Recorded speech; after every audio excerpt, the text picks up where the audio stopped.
Hello, Marvel fans. Welcome to episode of Marvel Talk with your hosts, Nick and Chris. And we're doing a comic book review today. Yay!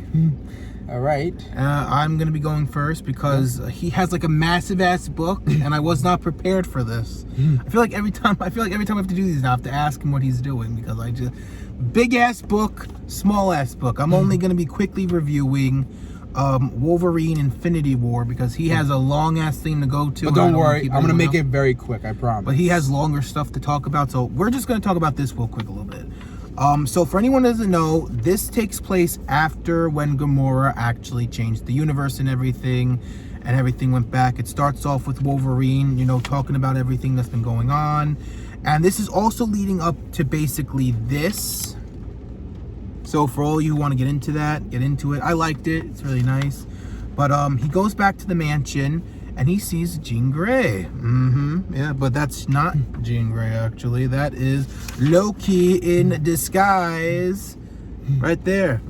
And they just start talking about everything and what's been going on. And then all of a sudden, after they start talking and arguing and whatnot, Old Man Logan with the Phoenix Force comes in. And he goes over everything that's been going on in the future and everything. Even talking about how Loki even had the stones at one point and, even kills Thanos being mad with power. So Logan goes back in time to tell everyone what's going on and warn them. But Logan's just like, it's whatever. They take care of everything, long story short. But they also show that, that Logan knows about Gamora's reset and everything. How she reset the universe and it failed and everything like that. But just like, again, them going over everything. Old Man Logan does leave to go back, and Wolverine decides to travel, leaving Loki, to do his own thing. But I'm not going to spoil this character, but this guy is trying to find Texas for a reason. I won't spoil anything for you guys, but a kid does tell him to go south because that's where Texas is, and he basically is like he's not going to fail, and then he's going to go back and save the center from ruins and everything like that. The church go, I can't really say, but like he's gonna go from the church go from being ruined or anything. And it then ends with issue 2 showing you what the cover is gonna be. I really like this, and I'm trying to find the second one, but I haven't had much luck. But it's really good. I give it like a 3 out of 5. It's pretty good. Now that mine's out of the way. All right. Christopher, the floor is yours. All right. Go crazy. All right. Not too crazy. I'll be quick, I promise. So, this is Mighty Marvel Masterworks, The Amazing Spider-Man Volume 1. As you can see, this has basically The Amazing Fantasy 15 and the first 10 issues of The Amazing Spider-Man. All in a spectacular one book. Yep. So, in Amazing Fantasy 15, gets the origins of Spider-Man, bit by the spider, gets into showbiz to make some bucks, and Uncle Ben's death, unfortunately, and of course finishes with the famous words, "With great power must come great responsibility." And big booty bitches. Yes. Yes. And then, so after that, we finally get to the Amazing Spider-Man issues, where it starts off with him with the Fantastic Four, and his first villain, the Chameleon, manages to frame him. And then in the second issue, he faces the Vulture. And number 3, he faces Dr. Octopus, who, in case you don't know, in case you only saw the Tobey Maguire movies, in the comics originally, he actually got his brain very affected by all the radiation, and then which makes him go insane to become the villain he is. Then in issue 4, he faces the Sandman. And then number 5, really cool one, where he faces Dr. Doom. And apparently this little funny thing happens where apparently Flash thinks Peter was afraid of Spider-Man. Peter Parker, afraid of Spider-Man. And so he tries to same dress... people. Yes. The same people, you're good. Yeah. So anyway, so he tries to dress up as Spider-Man just to scare Peter, but that backfires because Dr. Doom thinks that... sees Spider-Man and thinks that was him, but it's actually Flash, so little jokes on him on that was... Joke's on you, bitch. I am Spider-Man. Yep. And then issue 6, he faces the Lizard. And then, in issue 8, he also faces the Human, with the Human Torch. She actually helps out with facing a robot, I believe it is. Well, actually, he tackles the Human Torch. Sorry, but he faces like There's a a robot. lot to go. Sorry, You're good. Anyway, he tackles like a robot that was really hard to beat, actually. But also, cool thing in that one, apparently Peter Parker faced Flash Thompson in a fight, and Peter just poked his ass. Pow, right in the kisser. Pow, right in the kisser. Is right, he did. And then issue 9, he faces Electro. And in issue 10, he faces the Enforcers, which ended with one of Jameson's employees getting arrested because he was the big man of this whole thing, what was going on during all that. Gasp. Yep. And apparently, now this was a retcon, but it's revealed apparently that why Jameson hates Spider-Man. The retcon was he said he was jealous of Spider-Man. But thanks to Nick here, he told me the truth about how it all was retconned. For anybody, I'm pretty sure like all the hardcore Marvel fans and Spider-Man fans will know that was never mentioned again, and they never implied that it happened. So, again, as close. I mean, and even in confirmed with the dinner that Jameson had from one of the Spider-Man issues, where he didn't say that he was jealous or anything. He was just like, "Who are you?" under the mask and everything. Which maybe that is something we can talk about, or something I can bring for a comic book review and go over that all if you guys want, but they never mentioned that ever. That was like a one-time thing, and it's like it never happened. So yes, it is classified as a retcon.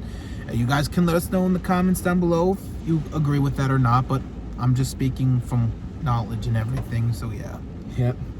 Oh, and just lastly, it wasn't shown back here, but issue 7, in case you wondered, apparently Vulture returns, by the way. So, but overall, I really enjoy this very much because honestly, as much as I've been trying, I've been looking around for all the like original like beginners of the Amazing Spider-Man comics. But thanks to this, I finally was able to. So, in case if you ever do really want to see like his basically origins, the beginnings, like the original comics and everything, I suggest you try to at least find this.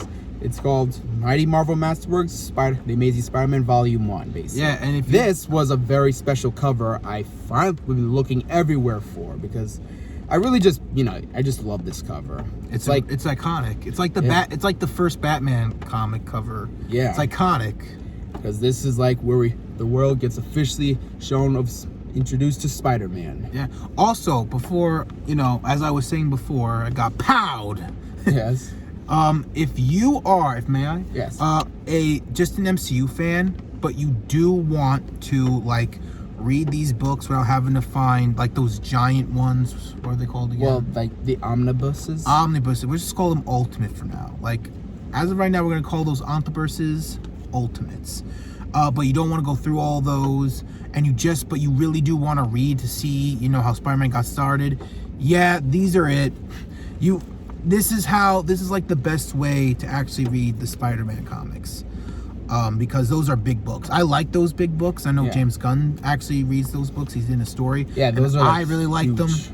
They have one with the King in Black, which is, I always say this is like my favorite storyline, next to like World War Hulk and like others. And they have like the complete set of it, but it's so long, and you're gonna have like a lot of dedication. And probably very expensive. It's like $100. It's not bad. It's like $90 to $100. But these are like $15. So yeah. So like again, if you want to like learn the origins or anything, like get that. And because if you're just an MCU fan that is interested, definitely go for those. Honestly, like these are so cool. I still have so many. I'm actually reading some more right now. Like right now, I'm actually reading the Fantastic Four version. Yeah, he's got like X-Men too, right? Yep, I got X-Men. I got the other 2 volumes of Spider-Man actually. Doctor Strange, Black Panther, and so probably gonna collect some more soon. So yeah, I really recommend these. I recommend 10 out of 10. I agree with that too. Those are really nice to have, especially if you don't have time to like, do anything else. Yep.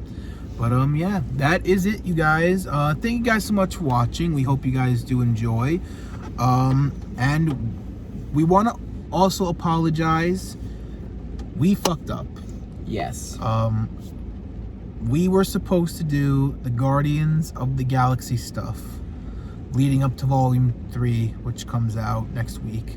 But we've been so focused on the Mario movie, which we love. Yeah, it's just so addictive. It's been so good that we've kind of just like forgot. I kind of told Christopher this afternoon as I was hearing about the Guardians on the radio. I'm like, that's gonna be so awesome. I'm like, oh shit. shit, we were supposed to do the Guardian stuff.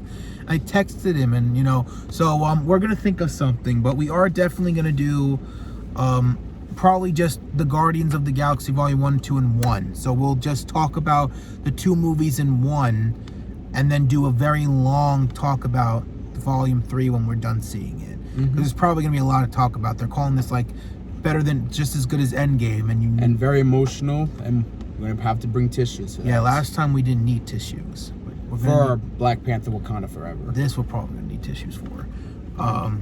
But yeah, so we're sorry about that. We really didn't sincere expect. Apologies. Yeah, we didn't expect to really love this movie as much as we did. Yeah, but, Super Mario Brothers. we really love it. But we will that's still happening. We are still going to talk about volumes 1 and 2. We're just probably gonna mix them together. So that way it's just like let's do a summary. We're gonna sum up the volume saga and keep you guys up to speed and talk about what we like and not like. Yeah, and still do our reviews. Yeah, we're gonna talk about like we normally do. We're gonna talk about what we liked, what we didn't like, and speed through the process. That sounds really good. So that's what we're gonna do. And then of course we'll sit down Friday night after we see the movie, and we'll just go crazy with Volume 3. But yes, thank you guys so much for watching this video. We hope you enjoyed 2 videos this week. We are on a roll. And hey, if big news comes out on Monday, we'll get you covered. But until then, thank you guys so much for watching. Again, Instagram, we're popping in there. We're almost at 100. We're trying to get to 150 by the end of the year. Here, subscribe. We're looking to get 100 by the end of the year still. So if you guys are interested, and if you guys do like what we do, feel free to subscribe and follow. And we will see you guys on Friday. And with that being said, Excelsior. Enough said.